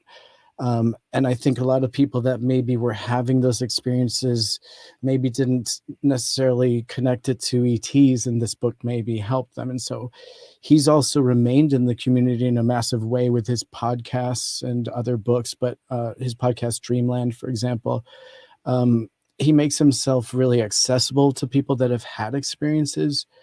But there's also a massive amount of fear to it that he talks about in his books, and a massive amount of infliction upon the humans by the ETs, that isn't a positive experience necessarily. Now, it may evolve into something positive for him, and he may express it that way, but most people that have these abductions aren't talking about necessarily a positive experience initially, although maybe the outcome is positive. They may be healed, or maybe they've given implants or something positive, or at least something they feel is a positive effect. I find that incredibly hard to decipher, but I appreciate the fact that he came forward with his story, as terrifying as it must have been up in the cabin in the woods. I mean, what a setting to have an ET experience. I agree there, Tim, with the fact that Whitley Strieber really put the whole abduction phenomenon on the map. And I also recall reading and also, I think, in some of his interviews, the outpouring of people to him whom now felt vindicated that he shared his experience, albeit unpleasant, because, yeah, unfortunately, a good percentage of abduction cases are not pleasant. And and even Betty and Barney Hill's case wasn't totally, it was terrifying, right? I mean, Right. and so he documents that very well in the book, and other people, I feel, recognized that and finally felt like they had a place that they could go with their story, and at least someone to understand it. So, yeah, it begs the question that I know Rob's going to ask at the end of this. Yeah. What's going on here? Why? What's the goal with the abductions? But we'll leave that. And for here later. and here's the thing with that. I mean, that's why I when I hear I always say that I hope they would be here, for peaceful reasons, and I hope they would be benevolent. But then you hear abductees' experiences, and most of them didn't like what they experienced. So, that's why I always keep that as an option. Like, it could be either or, but a lot of people say, no, they're here for benevolent reasons. They're here to help us stop this and stop that. But talk to these abductees and listen to what they have to say. And I think they should be the ones that you should listen to anyway, if they had the one-on-one experience with the being. So, you know what I mean? So, with that being said, we have another famous one, which is the Pascagoula incident. And that was October 11th, 1973. And it is pictured in the photo here is Charles Hickson and Calvin Parker. They were fishing on the banks of the Pascagoula River when they saw a strange oval-shaped crab hovering in the air. Suddenly, three humanoid beings with gray skin and crab-like claws emerged from the craft and approached the two men. The beings levitated Hickson and Parker into the craft, where they were subjected to a series of medical examinations. The men claimed that they were paralyzed and could not move during the examination. They also reported that the beings communicated with each other using telepathy. After the examination, the beings returned Hickson and Parker to the riverbank and flew away. The men immediately contacted local authorities and reported the incident. The case gained widespread media attention and sparked a nationwide discussion about the possibility of extraterrestrial life and alien abductions. Now, the Pascagoula incident was investigated by several agencies, including the U.S. Air Force, the U.S. Navy, and the National Investigations Committee on Aerial Phenomenon. While some skeptics have questioned the validity of the claims made by Hickson and Parker, their accounts have remained consistent over the years, and there is no evidence to suggest that they fabricated the story. The Pascagoula alien abductions continue to be a subject of fascination among UFO enthusiasts, and regardless of the interpretation, the Pascagoula incident remains one of the most intriguing and enduring cases of alleged alien abduction. And I saw him on I guess the younger guy that think he's Calvin Parker, and he actually did an interview with a local news station in Pascagoula commemorating, I guess, the anniversary when I guess they had placed a plaque there at that point in time. But he still swears by it to this day that it happened just as they said. What do you think about that case? I love this case. I'm so glad it's on your list. It's the ultimate Scooby Doo UFO mystery case. It's got everything. It's in a swamp. It's a couple of guys. They report it to the cops. They go into the cops' station. And when they don't know they're being recorded, they recount it and they corroborate it. It's just about as good as it gets. And these guys stuck to their story, and still, Calvin still does to this day. And he's a gentleman. You're right. On the shows we've seen, this is not a guy that's out to prove anything. He hasn't made a dime on it until the book. But the book came at the end of his life and it was against his will. So I don't think this dude was out for money. It's a great case. And it's so, mesmerizing. Those details that he had, the fact that these guys experienced it together. It's a great case. And the fact is, it's kind of hard for the skeptic to hear something like this and see these people telling an absolute true story and walk away going, that didn't happen. It's really hard to do that. And especially like with Betty and Barney, those guys had actual physical trace evidence. That's really hard to deny. And when you have somebody that their entire life stuck by the story, remembers every detail, and is just genuinely a nice, honest person, you gotta buy it. You've got to buy it, as hard as it is. Now, again, it's really tough to take that to Congress, right? And it's no surprise that this evidence has just sat on a shelf for decades. But the fact is, you don't get stories like this anymore, really. You don't hear these amazing stories anymore. And I'm wondering why. Why is that? Are they still happening? But people are just like, I don't have evidence, so I'm not going to even try coming out. Right. And if you remember with Calvin, he didn't have anything to prove, really. He didn't want a lot of people to know about it. He wasn't wanting it to be, he didn't want to do interviews. So he is very much a reluctant witness to this, which I find even more credible because I was a reluctant witness to my UFO situation that I had to come to terms with. So, it's very relatable. This is one of, in my opinion, one of the best witness cases out there. Totally agree, and I guess Tim. a lady came forward recently, I guess within the last year, who I guess she was with her boyfriend or husband at the time, a parent allegedly, and they were across the river from where the incident happened, and they she saw it. came, and they saw the incident happen. That's So right. she corroborated the story, so that even makes it more compelling. I But were you forgot gonna about say that. something, Mateo? No, I was going to just support what you guys are saying. I mean, and I have to go back to the era again, guys. 1973. These two guys had nothing to gain and everything to lose by bringing this forward. And they were so compelled, right? Immediately, oh my God, call the police. Let's go to the police. We have to bring this to the police because they really were violated and they knew this was not good. And then the whole the testimony that they were secretly recorded to deliver, which I had forgotten about. Thanks for bringing that up, Tim. That was magnificent, right? That was just totally, in my book, proves that this is likely not made up. So once again, these people had nothing to gain and everything to lose. And yes, it's anecdotal, sad to say, but how can you not believe this when these people haven't changed their story, have gained nothing from it, and in fact, it may have disrupted their life more than it made it better.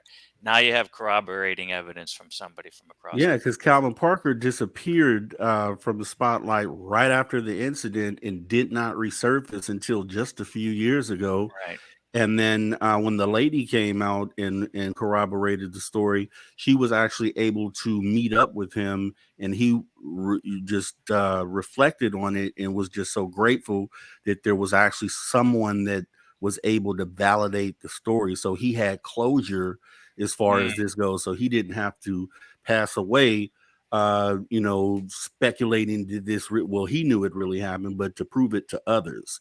So I thought that was pretty cool that he got to do that.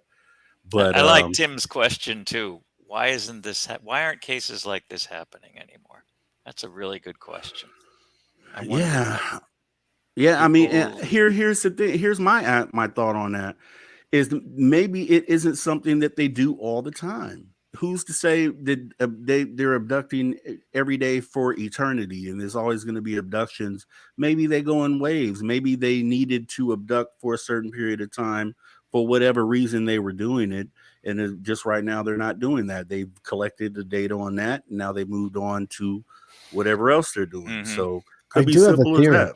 I've got a little bit of a theory. Let's hear it. That when they came down, they learned something, and what they learned was what we look like, how we act to and react, and how we react to them. Sorry, and that they need to look like us if they're going to come back. And so, more than likely, these guys looking that way, their first time perhaps interacted, got what they needed, and now they're just here. But it could be Mateo or me or Rob for that matter. And Rob, you might not even know. You might not even know that you're like, I might not know I'm an alien, right? If programmed properly.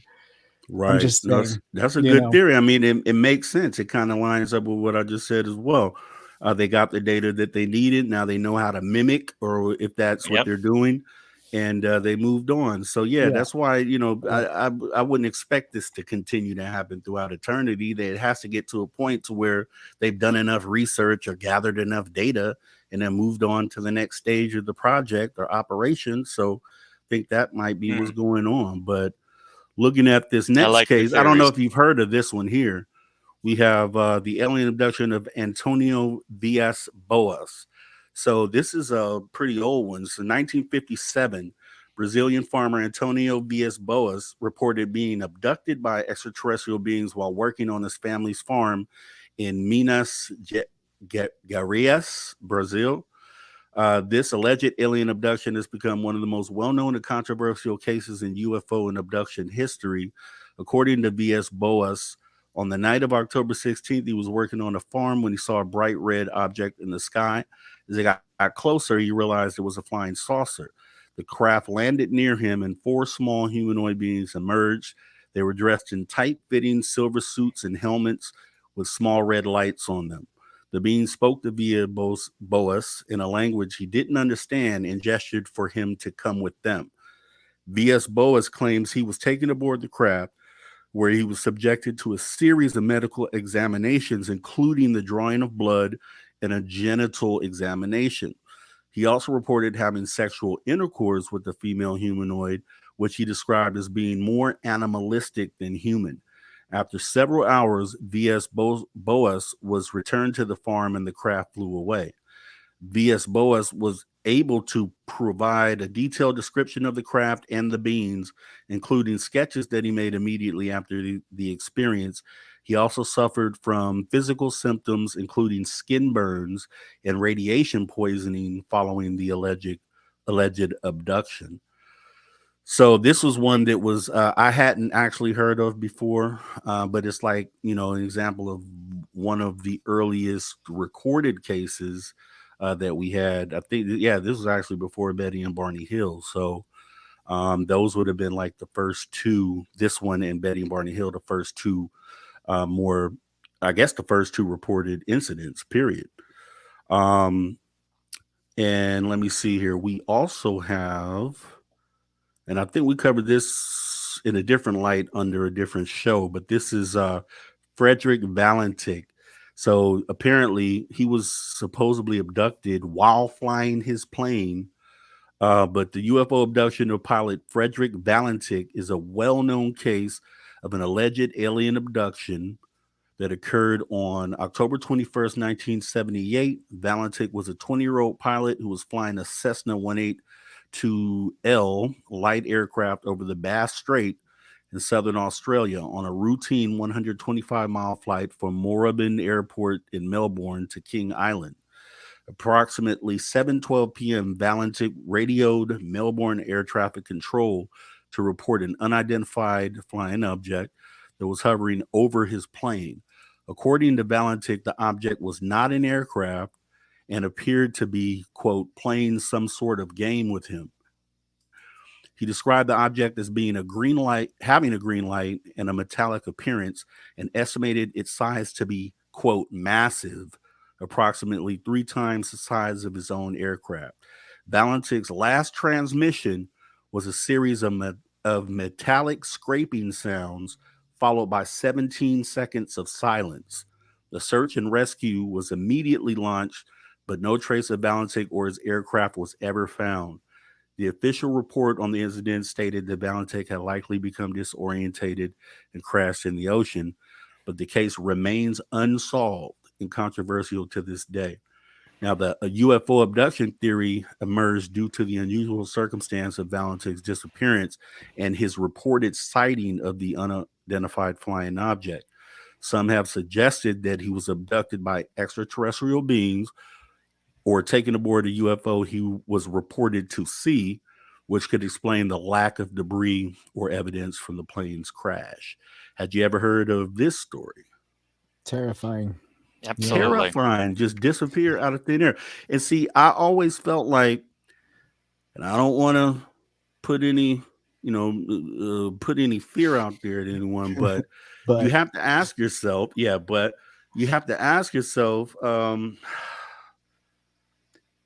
there's other things that have come out the sky, and I've always felt like they'll say, okay, this small instrument failed on the plane, and that's the reason why it crashed. Now we know the FAA is known for not telling the truth and keeping secrets. They're tied with the government like that, governments across the globe. So if there was a case where something like this happened, Bermuda Triangle as well, I don't think they would ever tell us. I think the story would be exactly, the whatever they're saying happened. So don't really want to, put that out there like that, but that's just a theory. no, we're still dealing with the same exact thing today.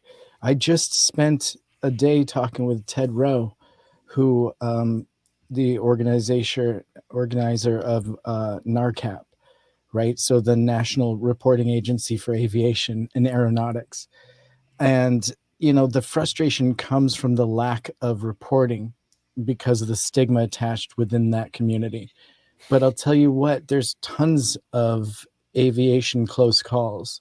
And Ted can attest to that these things do interfere potentially with aviation. And now you've got Ryan Graves, who's being the modern voice on that with his up close and personal experience, and then taking reports from others himself and putting them on podcasts and things like that.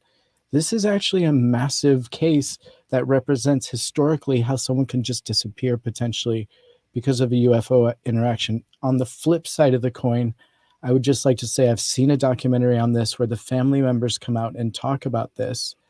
And it is a little bit hard to see family members have to struggle with this concept. Is it almost easier to just say they're missing at sea than potentially abducted? And I saw a family struggle with that concept, and I just wanted to bring that to you, that perhaps that's not the easiest route when a family is trying to cope with a loss. I'm just an aside on this case in particular. Yeah, and like I say, I mean, it's a lot of people don't like the potential negative side of the negative. They don't even want to consider it. So, Threat. I mean, I think I just always say just be reasonable, stand in the middle, and just take both. You make up your mind at the end what you think. But Moving on, there was a case that I'm actually gonna not do this one here. This is, well, yeah, let's do this one. This is actually these two ladies claim that they were abducted from their childhood room, their sisters. So they said the UFO abductions of Audrey and Debbie Hewins is a case of alleged alien abduction that occurred in 1968 in Maine, in the state of Maine. The incident became popular topic of UFO discussion amongst enthusiasts and researchers due to the strange and detailed account of the two sisters who were aged 12 and 10 at the time. On the night of August 19th, 1968, Audrey and Debbie Hewins were asleep in their bedroom when they're suddenly awoken by a bright light shining through their window. They looked outside and saw a glowing object hovering over a field nearby. The object was disc-shaped and had various colored lights on it. The girls watched as the object moved closer to their house, eventually landed in a field, and they saw three figures exit the craft and approach their house. The figures were described as being humanoid in shape, but with oversized heads and black slanted eyes. They wore tight-fitting metallic suits and had long, thin arms. The creatures entered the girls' bedroom through the window and abducted them. They were taken aboard the craft and subjected to a series of medical procedures, including the insertion of needles and probes in their bodies. The girls were also given some form of liquid to drink, which they described as tasting like bitter almonds. After the procedures were completed, the girls were returned to their bedroom. They later reported they had experienced missing time and could not account for several hours of the night. The following morning, the girls' parents noticed strange marks in their bodies and took them to the hospital. The doctors were unable to determine the cause of the marks, which are described as circular and reddish brown in color. The Hewins family reported the incident to local authorities, who conducted an investigation but were unable to find any evidence of the alleged abduction. The case remains unsolved, and the girls' accounts have been subject to skepticism and criticism from skeptics. Despite the lack of physical evidence, Hewan sisters' accounts of their alleged abduction contain many of the same elements as other cases of alien abduction. The humanoid figures, metallic suits, medical procedures, and missing time are all common themes that have been reported by other abductees. So we're going to move on. This is actually the last one in the bunch, which is Marine veteran Terrell Copeland. So according to Copeland, he was actually driving home from his job as a night shift security guard when he saw a bright light in the sky. Initially, he assumed it was an airplane, but as the object got closer, he realized that it was something far more unusual. The object was described as being a large metallic dish-shaped craft hovering silently just a few feet above the ground. As Copeland watched in awe, he suddenly felt a strange sensation in his body, as if he were being lifted off the ground. He then found himself inside a craft surrounded by several humanoid beings. Copeland described the beings as having large black eyes, gray skin, and slender, elongated bodies. He also reported that they communicated with him telepathically and seemed to be conducting some sort of medical examination. After what felt like hours, Copeland was returned to his car, seemingly unharmed but deeply traumatized by the experience. He immediately reported the incidents to local police, who were initially skeptical, but later confirmed that they had received other reports of strange lights and UFOs in the area around the same time. So I posed a question with all these abduction stories that we talked about. Dave Politis has the missing 411, and what that's all about. If you've ever looked into that, if you haven't, he actually has a documentary that you can watch, where people have gone into the woods. They just disappear. So they search the area. They don't find them. And then in some cases, they find them deceased in the same area that they have searched multiple times.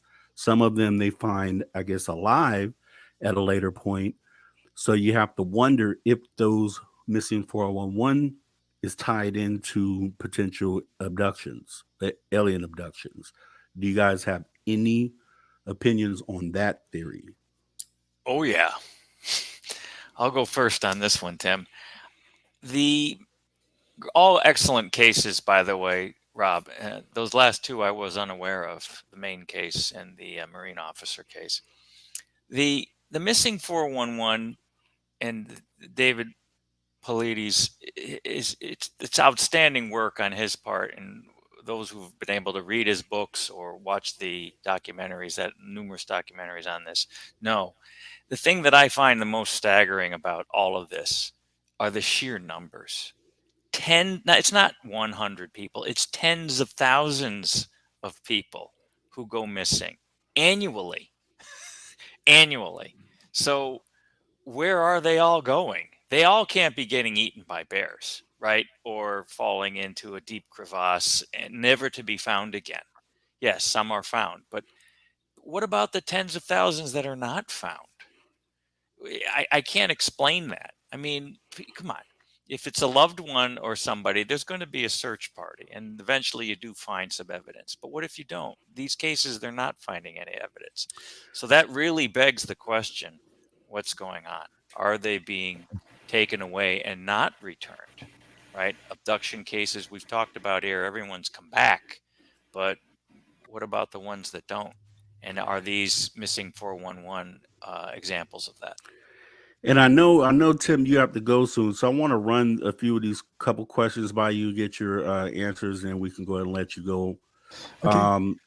So, a few questions that I had about that. We just talked about if some are physically taken and some never return. That's what this is about. But I guess the real question I would want to know, the big question, is if these abductions are real, which it appears that they could be, and the government is aware of these things going on, then why are they standing by why citizens are at risk? And what is your opinion or view on that, or your opinion on that? If it wasn't an Eisenhower deal, as conspiracy theories will have you believe that aliens came down and made a deal with Eisenhower, and they agreed that they're allowed to go ahead and take some humans in exchange for technology.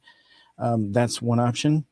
If you're not buying into that, then potentially, historically, they have been doing this for whatever nefarious reasons, there are. And your question, if I'm getting this correct, is why are they doing that? Was that your question, Rob?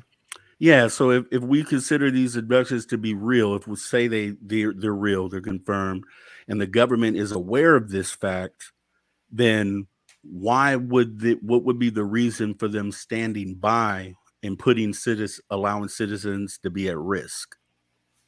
Right. I mean, maybe we're food.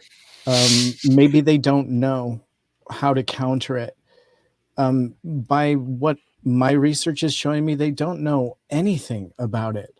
And they actually are looking to abductees for answers, and people that have had an experience called experiencers, or even people that have just seen something far away, like me, who has just seen something in the sky.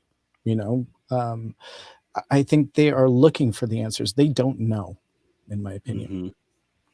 Mm-hmm. That Okay. makes sense. And how about you, Mattel? You got a quick one here? A thought on that? Yeah, Yeah.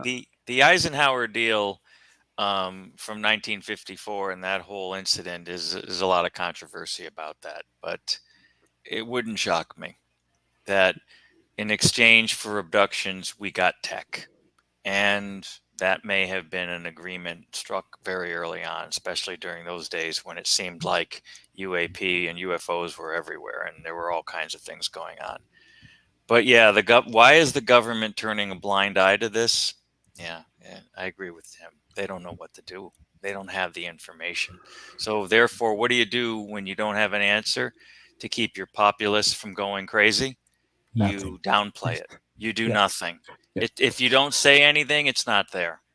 If I don't bring it up that, hey, if we don't bring up the fact that we're at risk of AI potentially destroying us, then people won't be worried about it. And there's no solid data. And even Same with the way. work of David Pallades, he always insinuates without saying it out straight out, So we don't have the evidence to support it. And that's why the government won't put out any kind of statement, or what. They can't react to something they don't even acknowledge, I guess. Mm-hmm. I have some theories that may be a little morbid, but I don't know. I won't go into those. But I do want to thank you, Tim, for stopping by. I know you have to get out of here, so appreciate you coming by. I Thank you. know you'll be back again soon, so we'll do this again. You have a good rest of your day. Take care, and everybody. In about 20 minutes, check Tim out over on Spaced Out Radio with the Cryptid Huntress. He's gonna be doing some stuff over there in a minute. So take care, Tim. Thanks for stopping by. Thanks All for right, Tim. having me. Thanks a Great lot, to see man. you guys. Thanks a lot. I'll see Yes, you both sir. very soon. All right. Take care. All right. Bye-bye. Bye-bye. Okay, so Mateo. Yes, sir. Yeah, so I did have a couple other questions, and we're going to go ahead and get into the next thing here. So, do you feel like, well, I mean, this would be a hard one to say. Wish Dolly was here for this, but do you, as far as the abductions go, do you think it's a physical thing or it's a consciousness abduction? Wow, that's a tough question. I fight that I, sometimes.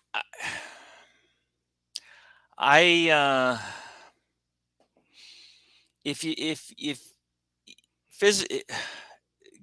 people are claiming to have been physically taken, and it's hard to corroborate that except for the scant evidence that they might come back with and what they have seen.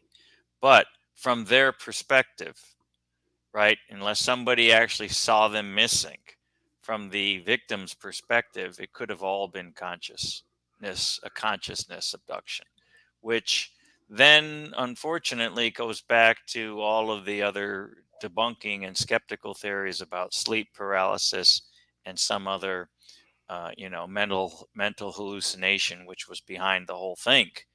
So this is a tough one. The physical abduction is what we believe is taking place, but yeah, if you really boil it down, unless somebody comes into your bedroom and says, hey, so-and-so's been missing, and then they show up again, there's no proof that there was any physical abduction at all. And I've had lucid dreams. I've had dreams where I physically felt I was in the place that I was dreaming, like I was there, like it was real life. And I'm wondering if abductions, because obviously I haven't experienced one, but if it's the same sort of feeling where you swear it's real where you're at, but it's your conscious, and I believe potentially your consciousness, you're able to go to different places. Your consciousness is so. These ET are reported to be beings that communicate through consciousness. So it would make you wonder if the consciousness is what's actually being abducted and the physical body stays where it's at. It could be a mix, where you have some consciousness abductions, but then I just thought of one, a classic case, Travis Walton. He had witnesses of him physically being removed, right? He was, they left him, and they don't know what happened to him. So, and he was gone for what, a week or two before he showed up again. He was. And so there's cases where people are physically removed, and there are maybe there are a lot of cases where they were just consciously removed, as you said. And was that an abduction, or was that a lucid dream?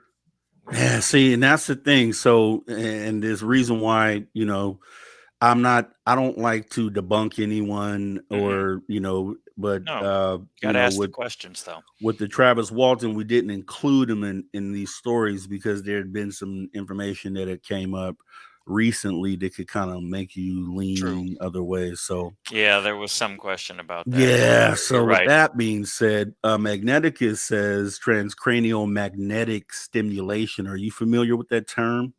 No. Guess we can look it up real quick and see Transcranial sounds like something in somebody's head, right? If you take somebody's cranium, their head, and you subject it to electromagnetic fields, you can probably induce all kinds of lucid dreams. Right. So I guess that if I'm without looking into it, I guess, are you stating that it would be an abduction of the consciousness? Is kind of what it sounds like. Or you can also be if there's technology that's being developed, and this was also talked about in recently. Actually, Dr. Gary Nolan brought this up in that interview he had with on Fox News, and he mentioned that some people witnessed UAP and perceived it as one thing, whereas when a camera was snapped, it came out completely different looking. So it's possible that people can perceive what's happening to them in one way, but the reality actually was something else, and that perception could be imparted on them through some sort of technology that can affect the brain, kind of like And what Magneticus was talking about. yeah, and he says external magnetic fields to manipulate the human mind. Yeah. I mean, I think we get into that, especially with the advanced nature of these ETs. It would make sense that it probably would be easier to uh, use that method than to physically take a person. But if there's different species out there, potentially some are physically taken, and then some are, related to consciousness. hmm Well, then again, that also begs the question as to the why here. Again, is this all part? A lot of the abductions are claimed to be part of a hybridization program, and you're Hmm. not going to be able to do genetic Mm, manipulation consciously. You're going to need some physical specimens, right? Whether it hmm. be, whatever that it is they do when you're aboard, they're going to need you physically in order to do that. And a lot of the abduction What? cases, we're talk about star children, right? And women who have been impregnated and all the whole nine, and then the baby gets taken on a later abduction case. Those could be conscious, but if that is truly the reason for the abductions, hybridization and what have you, harvesting of genetic material, then it'd have to be physical. If I'm the aliens and I have to do this in order to do hybridization and harvest genetic material, I'd have to physically take a body and then put it back again. So Now, this would be the last question related to the abductions, but so we talked about the consciousness side of it. So, okay, we have good cases for potentially it being consciousness, but on the flip side, for it being physically taken, do you think that if if some that are physically take, do you think that some that are physically taken may actually never be returned, like they never come back, they never get returned? hey, you cited the perfect one, the Frederick Valentic case Right. in Australia. There you go. There's one there. And then all the missing 411 cases are potential candidates for that. So are there cases where people are getting returned? I think the answer is a resounding yes.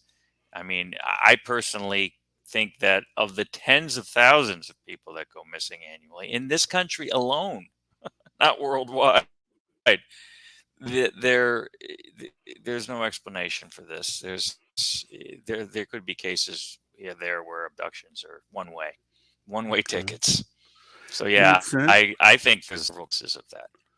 Makes sense. Now, Hey, here's what the I wanted to evidence show, is because there, and that's kind of what we're looking look, at.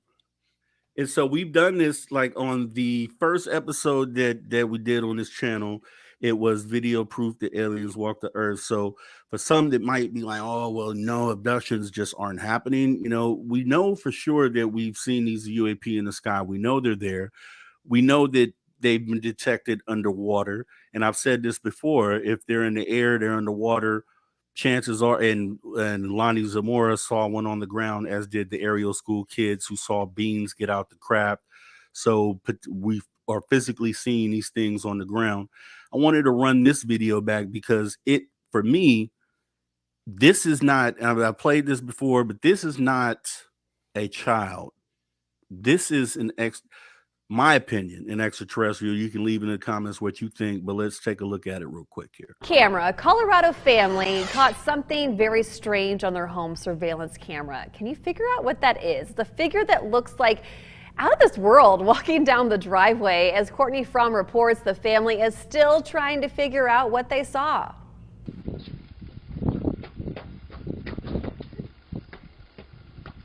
Here, let's watch that again.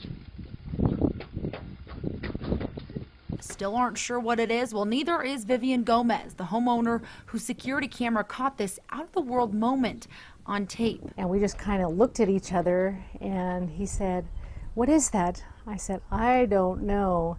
And we watched it probably 10 times and tried to figure out what it was. In just a week of the video being posted online, it's received over 14 million views. It's very overwhelming. Vivian says people have messaged her saying it's a prank, others saying maybe aliens. It's possible that aliens could be alive, no one knows. And others hoping it's their favorite movie character. I thought it was Dobby from Harry Potter because I watched the Harry Potter movies with my sister.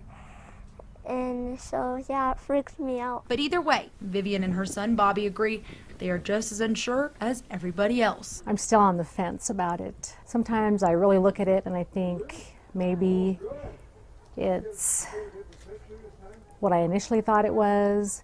Other times I think... Which is an alien. Right. Okay. Other times I think maybe someone is playing a prank. I didn't know what it was. It could be anything, so... Well, the other two cameras at her home didn't catch whatever it was walking down the driveway. It was seen on only one camera. I don't know. What do you think? I'm trying to find that Close Encounters. Yeah. I think that's going to get us to have some aliens in our own driveways. I don't know, that video, I've watched it so many times. And I keep trying to analyze it. I'm like, could it be a prank? It almost looks too real to be fake, right? When you start getting to science, the probability that it's a prank is about 50%. Ladies and gentlemen, that was not a child. They tried to, some skeptics out there try to say that was the son. That was Bobby. That was Bobby with underwear on his head, which sounds utterly ridiculous because, for one, the frame was too skinny. The frame was not proportionate to a normal human being, and the limbs were so skinny that it could not be a human being. So what that shows you is that these things are walking around, dude, on the ground. She was scared because, a lot of people said, "Oh, no, it looks like it came out of the front door." But the mother is like, "No, it checked the door," is essentially what it did. It couldn't get in, and then started walking down the driveway. And some other people who tried to debunk said, "Oh, well, why does the video stop just like it does?" Well, it's the Ring camera, and like she stated, it only records for 10 seconds, and then it stops. So you didn't get to see where it went. But across the street from her house, I've looked at a map. It's all like wooded area across the street. So, I have to say that is probably proof that ETs are walking the earth. So if they're doing that, if they're at her house, if her door was unlocked and the thing was able to get in there, is that a potential abduction story that almost happened but didn't happen?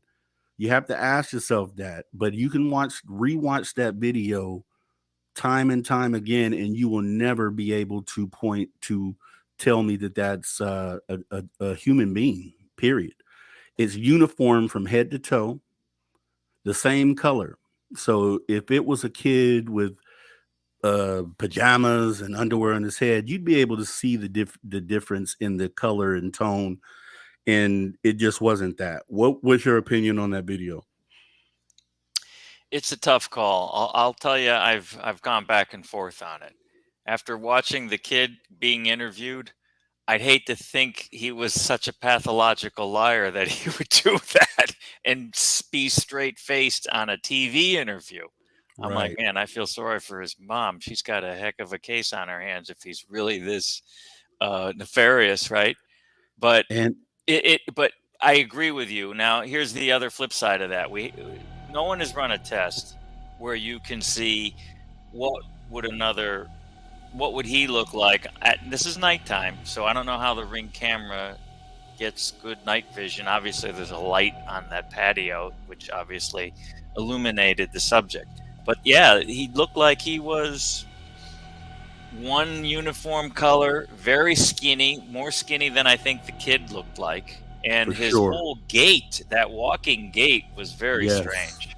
Now, The- I mean, he'd have to be a pretty good actor for this. The toes were pointed in opposite direction. It was walking with the feet out, pointed in the opposite direction. Right. And then when it takes us, the right leg takes a step up, you look at the proportion of the limbs. That's not a human being. No, Okay. I'm a little torn on this. Plus, the kid admitted that he's a big Harry Potter fan. So, you know, I'm not sure what to make of it, but it is. If he hopes to that, kudos to him. This kid's good, because it's a tough one to disprove. And here's a secret. I actually, Social Dig is now friends with her on Facebook, and we're reaching out. Yeah, we're attempting to get her in for an interview, so to have her confirm the story behind that. But that was viral back in 2019, had millions of views. But now let's go ahead and get into our one of the last topics here. We have Once Upon a Time in Ufology, which we do all the time here. So if I can get that going, it would appear.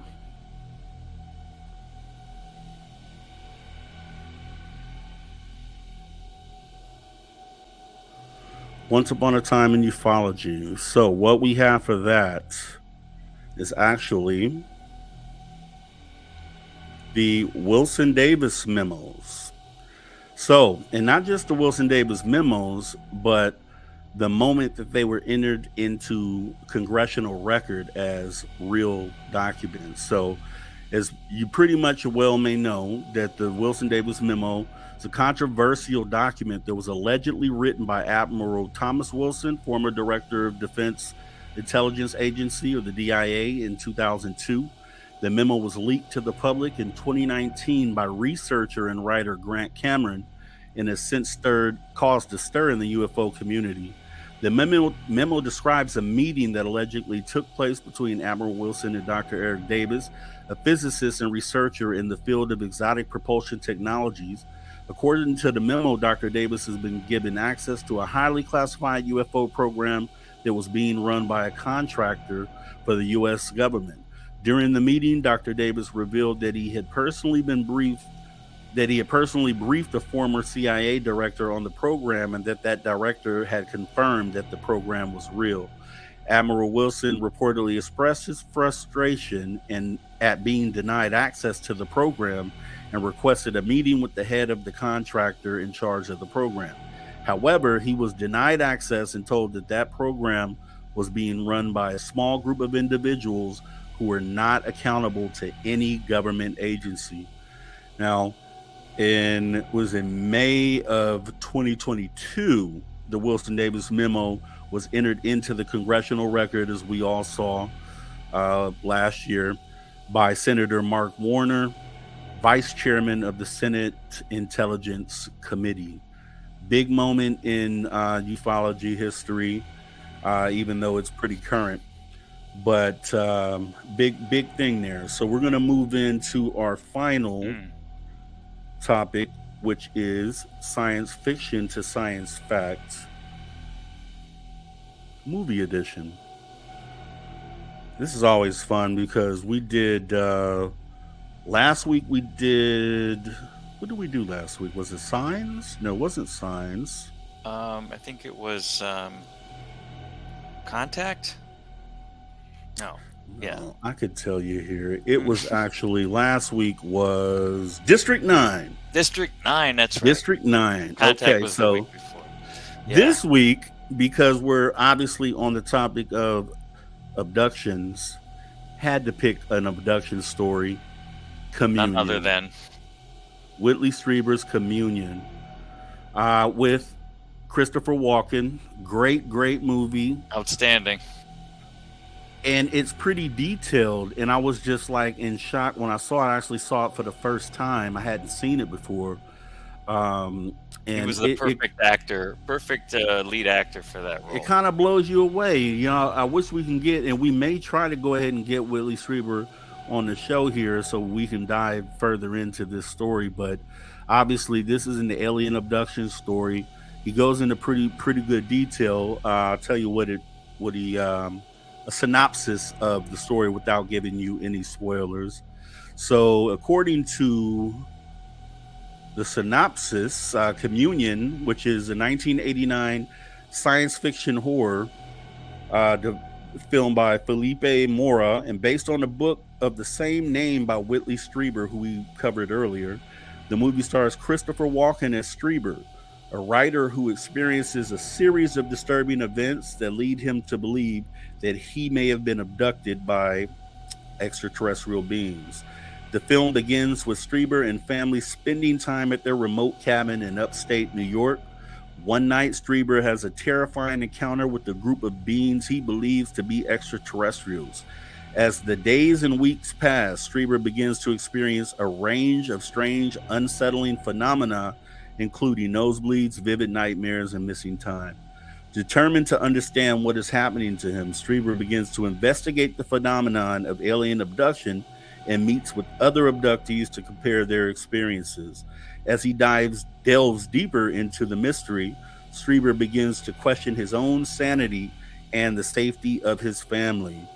Have you seen this movie? It was my first time seeing it. Yes, I did see it long ago. It's been many, many years. So, as is always the case with your science fiction to science facts, it's our homework to go watch it again, and I will. Yes, and look through new lenses because now we know these things are real. Now we know that these things are happening, and I think, like we always say, there's enough proof out there in what we've laid out, enough proof to show you that these things are more likely happening than not.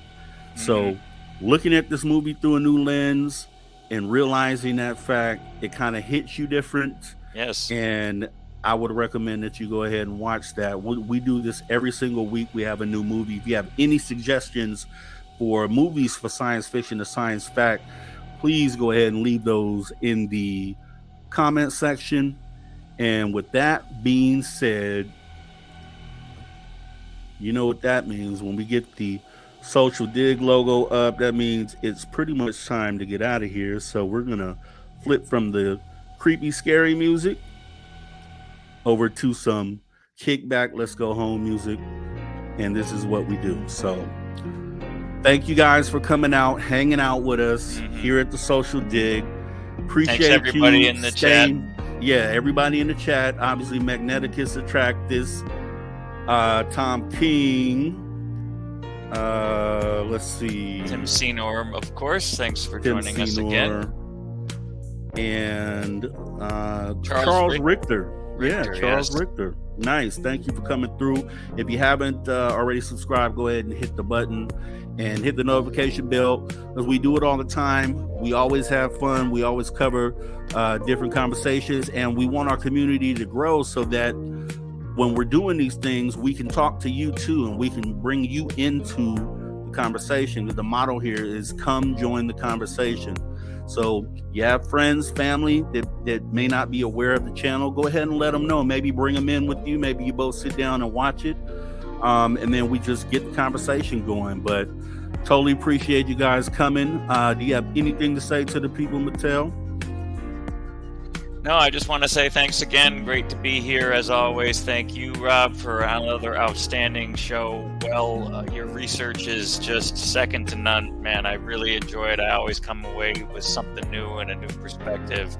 And I hope all the viewers feel the same way. But no, awesome to be here. And thanks again for letting me come along for the ride. Yeah, we're always improving. We're always wanting to raise the bar, and we vow to do that. Here at the Social Dig, we had with live streaming, you have hiccups. We had a few hiccups in the beginning with internet. It's crazy, but I really appreciate you guys sticking with us through that, and I hope you got something out of the show today. But with that being said, I kind of want to just fade this music out, because what time it is. It's time for